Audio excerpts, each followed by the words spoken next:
안녕하세요. 코인은원입니다. 연휴 첫날입니다. 리플 가격이 어제 증시 상승과 함께 오랜만에 소폭이나마 올랐는데요. 해당 랠리가 최소 추석 연휴 동안은 지속이 되기를 바라며 오늘 방송 시작하도록 하겠습니다. 구독과 좋아요, 알림 설정 정중히 부탁드립니다. 리플 15분봉 보도록 하겠습니다. 현재 리플의 가격은 약 478.5원입니다. 450원에서 460원대에서 어떻게 보면 지겹게 머무르다가 어제 미국의 증시 마감 전후로 해서 매수세에 힘입어 현재 478.3원 정도까지 올라갔고요. 리플 일봉 보도록 하겠습니다. 지겨운 횡보 끝에 조금 고개를 들고 있는 모습인데요. 어제보다 오늘 좀 더 확연히 그 모습이 보여지고 있습니다. 어제 파월이 워싱턴 DC에서 열린 카토 연구소의 통화정책 컨퍼런스의 연설이 예정이 되어 있었고요. 그래서 많은 사람들이 주목하고 있었습니다. 그런데 예정대로 인플레이션을 잡을 때까지 멈추지 않을 것이라는 매파적인 발언을 전달했습니다. 하지만 시장에서는 현재 9월 75bp 금리 인상을 기정사실화처럼 받아들이고 있는 상황이고 또 CME 패치에서도 87%가 75bp를 예상하고 있기 때문에 파월의 발언이 증시에는 큰 영향을 미치지는 못한 것으로 보입니다. 오히려 일찍이 불확실성이 제거되었다. 저는 이렇게 평가하고 싶습니다. 제임스 필란에 의해서 리플과 SEC 소송 일정이 다시 한번 업데이트가 되었습니다. 현지 시간으로 9월 8일 SEC와 리플이 약식 판결과 관련된 공동 제안서를 제출하였다고 하는데요. 우선 약식 판결과 관련해서 큰 그림에서의 일정은 달라진 것은 없지만 약식 판결 요청과 관련한 브리핑을 SEC와 리플이 이런 내용으로 일정을 잡고 준비하겠다는 의미로 보시면 될 것 같습니다. 이에 대해서 제레미 호건 변호사가 9월 19일이 리플 대 SEC 최종 개임이 이루어지는 날로서 우리가 SEC와 리플을 가지고 있는 카드들을 볼 수 있는 날이니 그 날짜를 동그라미를 치고 기억하라는 표현을 썼는데요. 그 이유가 9월 19일 이전 9월 15일에 SEC와 리플이 만나게 됩니다. 이때 브리핑에서 어떤 내용을 삭제하고 어떤 내용을 수정할지 논의를 하게 되는데요. 이 미팅을 기반으로 공개적이고 또 수정된 버전의 브리핑을 9월 19일 제출할 예정이기 때문에 저희도 이날 어떤 내용이 담겨져 있는지 확인할 수 있을 거라고 생각합니다. 소송 관련해서 짧게 업데이트 드렸고요.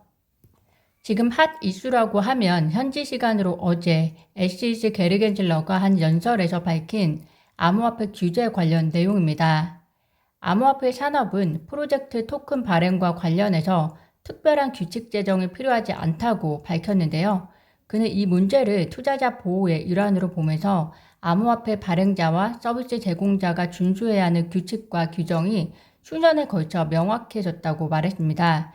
겐슬러는 암호화폐 시장에 대한 어떤 것도 증권법과 양립할 수 없다. 대부분의 암호화폐는 투자 계약이라고 거듭 강조하면서 암호화폐 업계 일각에서는 더 많은 가이던스를 요구하고 있는데 지난 5년 동안 SEC는 꽤나 분명하게 지침을 밝혀왔다고 이야기하고 있습니다.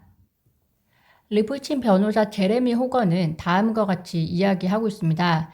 게리 겐실러가 이야기하는 것은 한마디로 그가 지역보건부장이었다면 이렇게 이야기하는 거나 다름없다고 예시를 들고 있는데요. 예시는 다음과 같습니다. 거의 모든 식당들이 보건법을 위반하고 있습니다. 내가 그걸 아는 이유는 정부가 우리에게 보건법을 시행할 광범위한 권한을 부여했기 때문입니다. 라는 건데요. 이번 연설에서 게리 겐실러가 한 이야기를 보면 제레미 호건의 예시가 더 이해가 되실 겁니다. 그 연설의 일부분인데요. 의회는 증권법의 정의를 넓게 보았는데 증권법을 제정하는 의회의 목적은 투자가 어떤 형태로 이루어지든 그리고 어떤 이름으로 불리든 투자를 규제하는 것이었다고 이야기하고 있습니다. 즉 간단하게 정리하면 의회가 광범위하게 권한을 줘서 우리는 집행하고 있는 것뿐이다 라는 내용인데요. 이에 대해서 리플의 법률 고문은 다음과 같은 인용구를 통해 게리 겐실러의 행태를 비판하고 있습니다. 조지프 케네디의 또 다른 유명한 인용구가 있다. 나는 권력을 원했다. 나는 돈이 나에게 힘을 줄 것이라고 생각했고 그래서 돈을 벌었지만 돈이 아니라 정치가 인간에게 힘을 주었다는 것을 알게 되었다. 이것은 정치 권력 장악이고 그것은 법이 아니며 좋은 정책이 아니다. 그것은 당신의 희생이다. 라고 게르겐슬러 행태는 법과 정책이 아니라 정치 권력에 의한 장악이다. 이렇게 표현하고 있는 거고요. 리플의 커뮤니티 대표 존 디튼 변호사는 겐실러는 말할 때마다 더 단호해진다 라고 이야기하고 있는데요. 지금은 대부분의 증권이다 라고 이야기하는데 다음 주나 다음 달에는 이들 중 대부분은 증권이다 라고 이야기할 거고 또 그 나중에는 몇 개의 토큰만 증권이 아니다 라고 점차적으로 더 단호하게 이야기할 것이다 라고 이야기하고 있습니다. 구독자분들은 이번 SEC 연설에 대해서 어떻게 생각하시나요? 전체적으로 암호화폐 역시 증권법으로 집행되어야 한다는 그의 생각이 변하지 않았다는 것은 알겠으나 그 근거를 정책도 아니고 법도 아닌 의회가 증권법에 대한 권한을 광범위하게 주었다는 근거는 참 위험하지 않은가라는 생각이 듭니다. 이렇게 되면 하루빨리 의회의 암호화폐 관련 정책이 분명해져야 되는 때가 온 것 같은데요.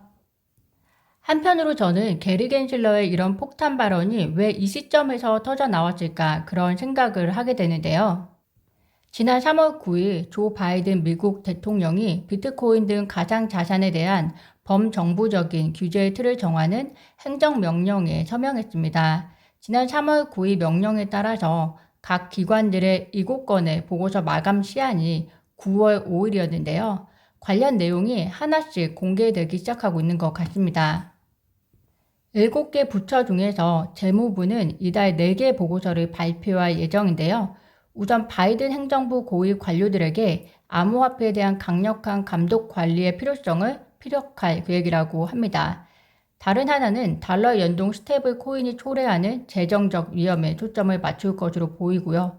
다른 하나는 고객을 위해 디지털 달러를 발행해야 한다고 권고하는 내용과 그리고 CBDC가 향후 나아갈 방법에 대해서 보고서를 발표할 예정이라고 보도했습니다.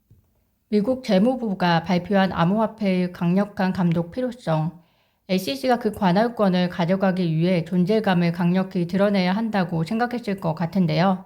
이 행정명령에 의한 보고서는 미국 내에서 매우 중요하고 앞으로 정책을 결정하는 데 역할을 할 것들이라서 SEC는 그 기회를 놓치지 않을 거라는 생각이 듭니다. 따라서 그 보고서 공개 시점에 맞춰 SEC 게리 겐슬러도 존재감을 알리는 행위에 바빠질 것 같다라고 생각이 드는데요. 더불어 게리 겐슬러가 어제 CFTC가 비트코인을 감시하는 데 동의한다고 밝혔는데요. 이는 결국 비트코인 이외에는 어찌되었든 모든 암호화폐는 SEC의 관할이고 SEC와 사전 논의를 통해 진행해야 더 큰 비용을 막을 수 있다라는 것을 돌려서 이야기한 것이라고 생각이 듭니다. 다음 주에 CFTC 의장의 연설도 예정이 되어 있으니 한번 살펴보시면 좋을 것 같습니다. 제가 오늘 준비한 소식은 여기까지입니다. 영상 시청 진심으로 감사드리고요. 즐거운 추석 연휴 되세요. 구독과 좋아요, 알림 설정은 코인 음원에게 큰 힘이 됩니다. 감사합니다.